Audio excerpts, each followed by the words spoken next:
The very common side effects or symptoms and signs are of being thirsty, drinking a lot, passing a lot of urine. Particularly, people notice this if they have to get up at night to go to the bathroom, and that's unusual for them.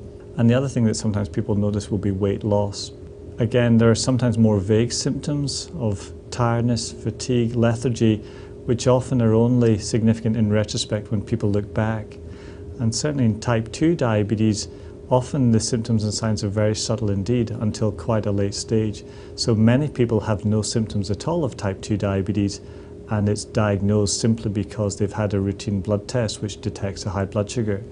But again, the common symptoms for type 2 diabetes would again be the ones related to being thirsty, drinking a lot, passing a lot of water, and sometimes recurrent infections would be another sign that those people might notice. In type 1 diabetes, when people have symptoms, it's a much more what we call acute process. It's a faster process, and so we should probably recommend that people seek attention straight away.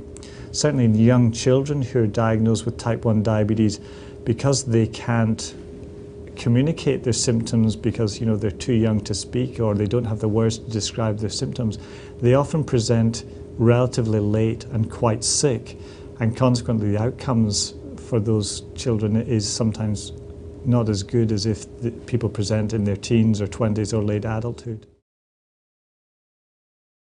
The main challenge in diabetes, or the reason that the blood sugars are high, is because there's insufficient insulin being produced for the needs of the body.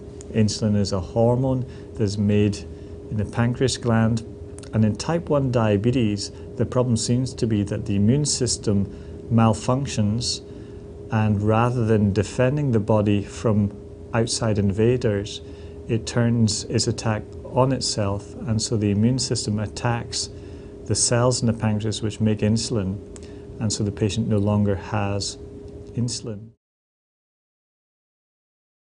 So the main management of diabetes and traditionally is that we want to pay important attention to the diet, because clearly what sugars and foodstuffs goes in will have an impact on the blood sugar levels. And then we're going to be relying on using insulin, which is taken by injection. Now, if you have type 1 diabetes, essentially insulin is the only option for treatment. You are insulin dependent for life. If you don't take insulin, eventually you will pass away. People with type 2 diabetes can often manage just with diet and lifestyle changes, certainly early on in the disease, but as time goes by they usually progress to need tablets, then a higher dose, then more than 1 or 2 kinds of tablets, and eventually after perhaps 10 years of diabetes, many people with type 2 diabetes will need insulin in order to control the blood sugar levels.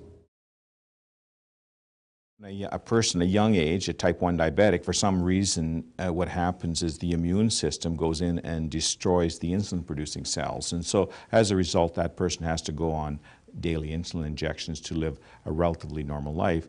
So one of the things that we've been working on for many years actually is to go in and just replace the insulin producing cells. So the technique that we worked out and is being used around the world now is that when we get a pancreas from an organ donor, we've worked out a process in which we just go in and we just extract or isolate the insulin producing cells. So the pancreas is this big organ, about say 200 to 300 grams in weight, and so when we isolate the islets, we're really only transplanting literally a very small volume of tissue. So the transplant procedure is very simple. We just inject them up to the liver. There they become stuck, if you will, in the small blood vessels. The vasculature becomes reconnected by themselves, and after a few days the person doesn't have to take any more insulin. So really what we're doing is replacing the damaged cells, the insulin producing cells, with new insulin producing cells.